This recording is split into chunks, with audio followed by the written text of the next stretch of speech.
மிக முக்கியமாக இந்த மண்ணில் தாங்க ஐயா நம்முடைய திருநாவுக்கரசர் ஐயா அப்பர் ஐயா பிறந்தார். அவருடைய வாழ்க்கையிலே 576 பிறந்தாருங்க, கிட்டத்தட்ட 1400 ஆண்டுகளுக்கு முன். இன்னைக்கு நம்முடைய இந்து தர்மம் சனாதன தர்மம் நன்றாக இருக்கிறது என்றால் அதற்கு மிக முக்கிய காரணமாக இருக்கக்கூடிய அப்பர் ஐயா பிறந்த மண்ணில திருஆமூர் இருக்கக்கூடிய மண்ணில் என்று கொண்டிருக்கின்றோம். இதே மண்ணில் தாங்க ஐயா வீரட்டநாயஸ்வரர் கோயில் இருக்கிறார்.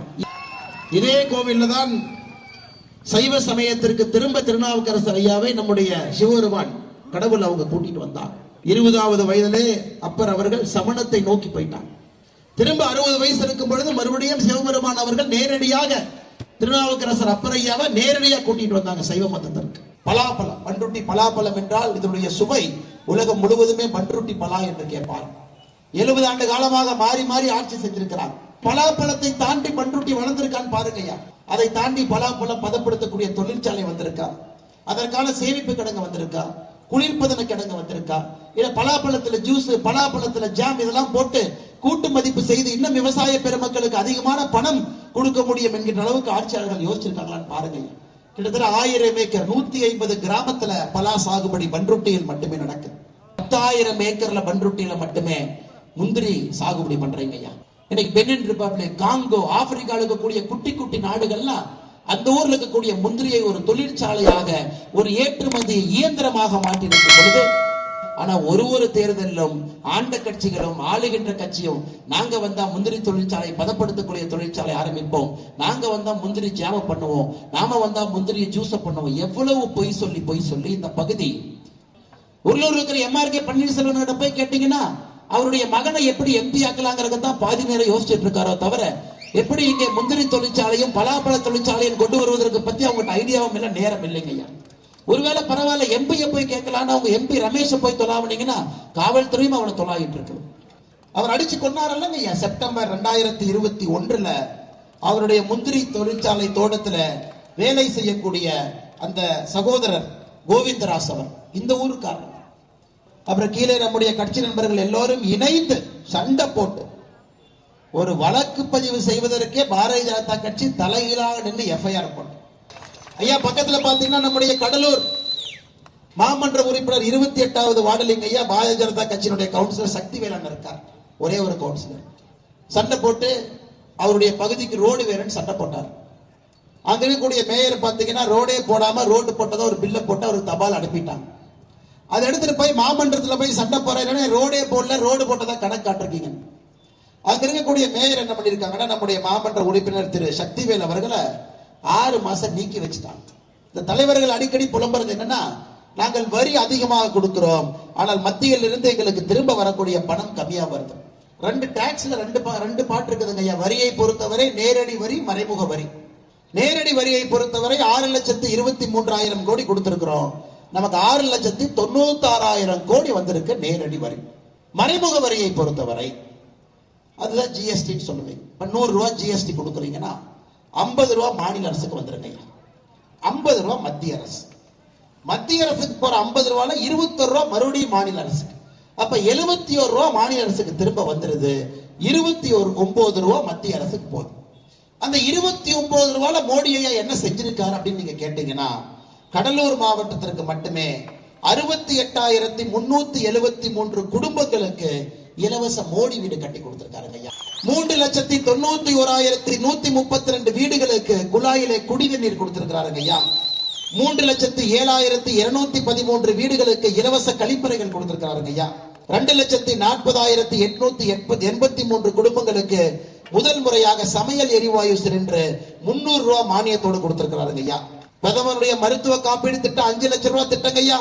கடலூர் மாவட்டத்தில் மட்டுமே 2,88,332 பேர் பயன்பெற்று இருக்கிறீங்க, அட்டையை பயன்படுத்தி இருக்கிறீங்க. PM கிசான் 6,000 ரூபாய் வருஷம் பிரதமர் ஐயா கொடுக்கிறாரு. 15 தவணையில 2,000 கொடுத்திருக்கிறாருங்க ஐயா. 30,000 ரூபாய் வந்திருக்கு. கடலூர்ல மட்டுமே 2,65,755 பேர் கடலூர்ல மட்டுமே 30,000 ரூபாய் ஐயா பாருங்க. 30,000 ரூபாய் வங்கி கணக்குக்கு வந்த விவசாயிகள் 2,65,755 பேர்.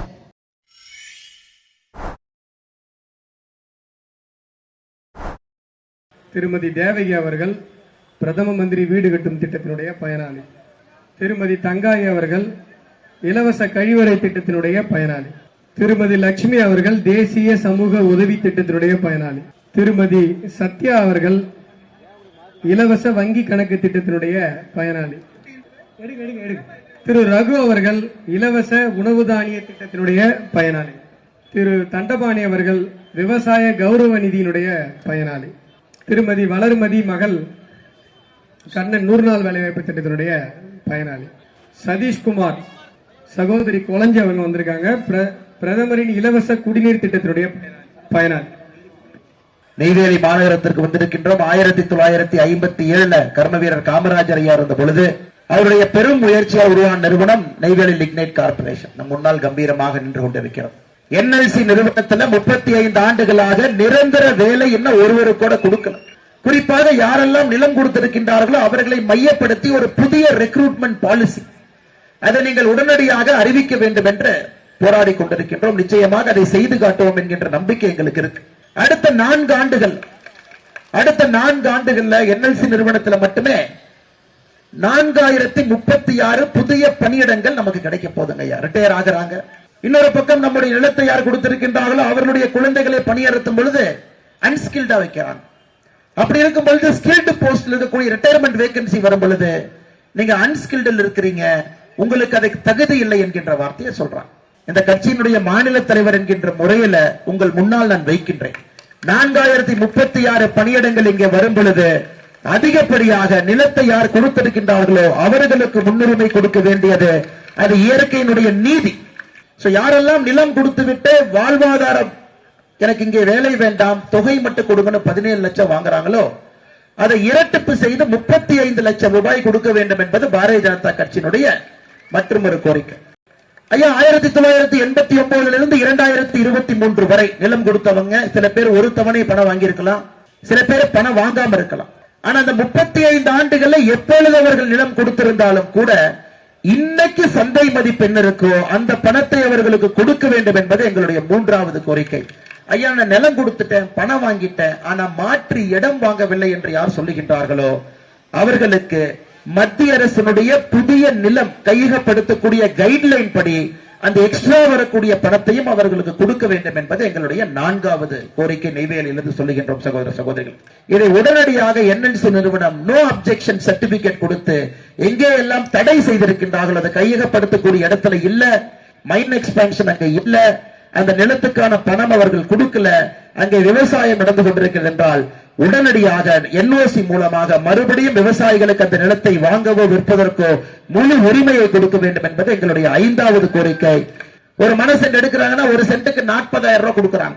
ஆனா மத்திய அரசினுடைய கைட்லைன் வேல்யூ நிலத்தை கையகப்படுத்தினால் ஒரு சென்ட் நிலத்தை எடுத்தால் மத்திய அரசினுடைய கைட்லைன் வேல்யூ பொறுத்தவரை 1 லட்சம் ரூபாய் கொடுக்க வேண்டும் என்று மத்திய அரசு சொல்கின்றார். அது உடனடியாக என்எல்சி நிறுவனம் அவர்கள் இந்த காலகட்டத்தில் எங்கேயெல்லாம் மனை சென்ட் எடுத்திருக்கிறாங்களோ மீதம் இருக்கக்கூடிய 60,000 ரூபாயும் கூட அந்த விவசாய பெருமக்களுக்கு உடனடியாக கொடுக்க வேண்டும். பேருக்குத்தான் மத்திய அரசு நிறுவனம், ஆனா அதை நடத்துறது அண்ணன் எம்ஆர்கே பன்னீர்செல்வம் அவர்தான். உள்ளே மண்ணை எடுத்து வெளியே கொட்டுவதிலிருந்து நடக்கக்கூடிய எல்லா வேலையும் என்ன திமுக கப்ஜா பண்ணி என்எல்சி நிறுவனத்தை கப்ஜா பண்ணி உட்கார்ந்து இருக்கிறான். அது குறிப்பாக எம்ஆர்கே பன்னீர்செல்வத்தினுடைய பினாமிகள் கொலிப்பதற்காக தமிழகத்தில் நெய்வேலி லிக்னைட் கார்பரேஷன் என்கின்ற நிறுவனம் இருக்குது. அதை உடைக்கணும். அனைத்து பணமும் 100% திமுக கட்சிக்காரன் தான் முடிவு பண்றான். அந்த பணத்தை எங்க கொடுக்கணும், யாருக்கு என்ன கொடுக்கணும், வாட்டர் ஃபில்டர் எங்க போடணும், எந்த ஊர்ல போய் எந்த பில்டிங் கட்டணும். அதனால்தான் பாரதிய ஜனதா கட்சியை பொறுத்தவரை தெளிவாக இருக்கின்றோம். எங்களுடைய பேச்சை என்எல்சி கேட்கவில்லை என்றால் அதற்கு எதிராக மாபெரும் போராட்டத்தை பாரதிய ஜனதா கட்சி அறிவிக்கும். அதை பத்தி நாங்க யோசிக்க போறது கிடையாது. நீங்க ஒண்ணு இல்லைங்க, உள்ள இருக்கிற கான்ட்ராக்டர்ல யாருன்னு பாருங்க, எந்த கட்சிக்காரனை சார்ந்தவன் பாருங்க. கம்பைன்ட் இன்ஜினியரிங் சர்வீஸ் 2022 தேர்வுல 39,538 பேர் எழுதினாங்க, இன்னும் போஸ்டிங் போடல. கம்பைன்ட் இன்ஜினியரிங் சர்வீஸ் 2023 இப்பதான் 24 ஜனவரியில எக்ஸாம் நடந்திருக்கு, அதுக்கும் போஸ்டிங் போடல. இன்னைக்கு குரூப் 2 நீங்க பாத்தீங்கன்னா 21/5/2022 பரீட்சை நடந்ததுங்க ஐயா. குரூப் 2 பரீட்சை தமிழகத்துல 9 லட்சம் பேர் அந்த பரீட்சை எழுதினாங்க. 9 லட்சம் பேர் அந்த பரீட்சை எழுதினாங்க. 9 லட்சம் பேர் எழுதி மெயின்ஸ் எக்ஸாமுக்கு தேர்வு பெற்றவர்கள் 55,071, வேலை கிடைத்தவர்கள் 116. குரூப் 1 எழுதுறோம் ஐயா. 19/11/2022 இந்த எக்ஸாம் நடந்தது. 1,90,957 பேர் எழுதினாங்க ஐயா. மெயின்ஸ் எக்ஸாம் 2,162 பேர் எழுதினாங்க. இதுவரைக்கும் மெயின்ஸ் எக்ஸாம் ரிசல்ட் வரல. அடுத்து குரூப் 4 நிறைய பேர் எழுதுவாங்க. Group 4 VAO. தமிழகத்தில் 22,45,35 பேர் எழுதினாங்க ஐயா. அதுல போஸ்டிங் கிடைச்சது 10,205. திராவிட முன்னேற்ற கழகம் ஆட்சிக்கு வந்த பிறகு தமிழகத்தில் மொத்தமாக நம்முடைய குழந்தைகள் இளைஞர்கள் மொத்தமா பரீட்சை எத்தனை பேர் எழுதியிருக்காங்க ஐயா? 30,55,000 பேர் எழுதியிருக்காங்க. உங்களை மாதிரி இளைஞர்கள் எத்தனை பேருக்கு வேலை கிடைச்சிருக்குன்னா 10,321. திமுக தன்னுடைய தேர்தல் அறிக்கையிலே சொல்லி இருந்தார்கள், நாங்கள் ஆட்சிக்கு வந்தா 5 வருஷத்துல 3,50,000 அரசு வேலையை உருவாக்குவோம். அப்ப 2 வருஷத்துல 5 ஆண்டுகளுடைய பாதி 2 வருஷத்துல 1,75,000 அரசு வேலையை உருவாக்கி இருக்க வேண்டும். இதனாலதான் நெய்வேலியில பிரச்சனை. NLCல வேலை இல்லை. இன்னைக்கு IIT மெட்ராஸ்ல ஒரு ஆய்வு நடந்து கொண்டிருக்கிறோம். உங்களுடைய முந்திரி பருப்பு அந்த காயில பயோ எத்தனால் எடுத்து டீசல் பெட்ரோலோட கலப்பு செய்து பெண்டிங் பண்ணலாமா, பயோ எத்தனால் பிளெண்டிங் பண்ணலாமா மத்திய அரசு அதை கையில் எடுத்து IIT சென்னையோடு ஆராய்ச்சி நடந்து கொடுக்க. அடுத்த கட்டம் ஒருவேளை இன்னைக்கு மோடி ஐயா சொல்லியிருக்காருங்க ஐயா, 2025 முடியும் பொழுது நம்முடைய பெட்ரோல்ல 20% விவசாய பொருட்கள் இருந்து வரக்கூடிய எத்தனாலுடைய பிளெண்டிங் இருக்கும். 80% மட்டும்தாங்க ஐயா பெட்ரோல் இருக்கும். அது பிரேக் த்ரூ நடந்துருச்சு. பெட்ரோலோடு நம்மால் கலக்க முடிகிறது. அந்த எரிபொருள் தன்மை சிறப்பாக இருக்குதுன்னா நெய்வேலியினுடைய தலையெழுத்து ஒரு இரவிலே மாறிவிடும். ஐயா, இது தொலைநோக்கு பார்வை இருக்கக்கூடிய அரசு சிந்திப்பது.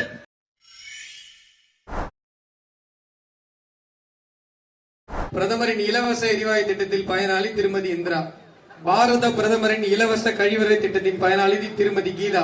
திருமதி தேன்மொழி பாரத பிரதமரின் செல்வ மகள் சேமிப்பு திட்டத்தின் பயனாளி. பிரதம மந்திரியின் வீடு கட்டும் திட்டம் பிரதான் மந்திரி ஆவாஸ் யோஜனா பயனாளி சத்யா. திருமதி சத்யா. திருமதி அஞ்சலை பிரதமரின் இலவச வங்கி கணக்கு திட்டம். திருமதி மகாலட்சுமி 100 நாள் வேலைவாய்ப்பு திட்டத்தினுடைய பயனாளி. திருமதி பரமேஸ்வரி பிரதமரின் இலவச குடிநீர் திட்டத்தினுடைய பயனாளி. திரு விநாயகமூர்த்தி முத்ரா கடன் திட்டத்தினுடைய பயனாளி. விவசாயிகள் கௌரவ நிதி திட்டத்தினுடைய பயனாளி மணிவாசகம் அவர்கள்.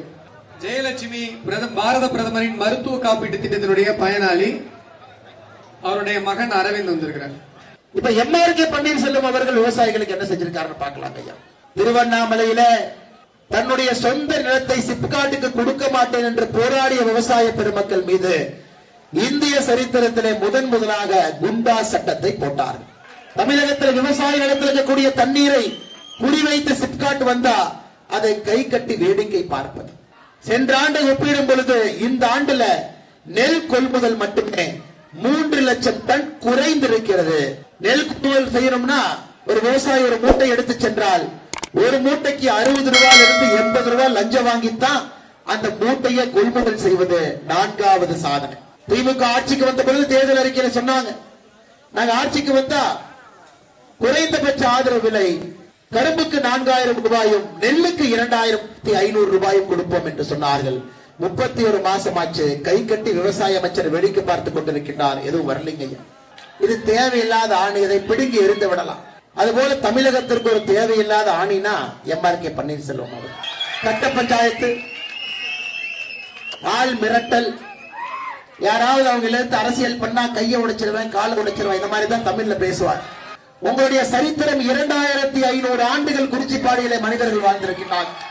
முதுமக்கள் தாலி குறிச்சிப்பாடியில 2018 கண்டெடுத்தாங்க. முதுமக்கள் தாலி, பெரியவங்களை எல்லாம் அந்த தாலிகளை வைப்பாங்க அந்த காலத்தில்.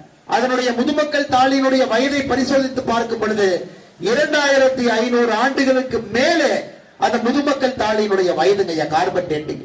இங்க இருக்கக்கூடிய வெங்கடாப்பேட்டையில் இருக்கக்கூடிய வேணுகோபால சுவாமி கோவில்ல ஸ்ரீராம பிரான் தங்கி, ராமர் இந்த கோவிலே தங்கி பூஜை செய்திருப்பதாக ஐதீகம் சொல்லுது.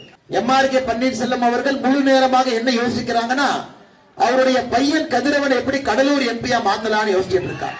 கடலூர் மாவட்டத்துல ஒரே நாள்ல உதயநிதி ஸ்டாலினுடைய பிறந்த நாள 622 இடத்துல கொண்டாடினார். விவசாய மக்களுக்கு ஏதாச்சும் பண்ணி தான் நல்லா இருந்திருக்குமாங்க ஐயா? ஒரு குடும்ப வாரிசனுடைய பிறந்த நாள் விழாவை கொண்டாடுறாரு. ஏன்னா அப்பதான் இந்த குடும்பத்திலே பிறந்த வாரிசு கதிரவனுக்கு சீட்டு கிடைக்கும்.